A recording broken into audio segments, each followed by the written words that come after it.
assalamu aleykum siɓɓe tolodaɓe ɗo ɗen heeɗiɓe RFI hande ko Hafisiu hewti RFI ɗo ka nokkure maɓɓe Dakar ɗo RFI fulfulde ndarugol ko honno ɓe tolori ɗo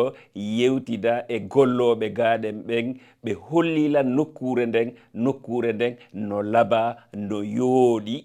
awa e golloɓe ɓen kadi no wakkili no hittini e golleji ɗin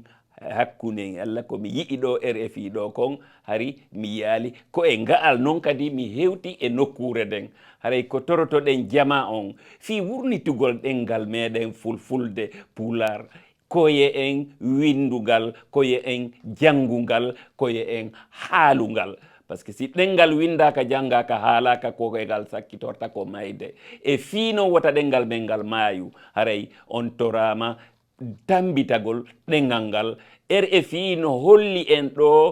seede wondema ene hiɓe tawa e wallitagol en fi ɓantugol ɗengal meɗen ngal sen heeɓino walloɓe en fi ɓantugol ɗengal meɗen ngal koye enen kadi en daro dankarannoɗen tambitoɗen jokken wallitoɗen fino ɗengal meɗen ngal ɓantora haray komi koɗo Oumou Ba e yontere arore nde ɗo on jarama.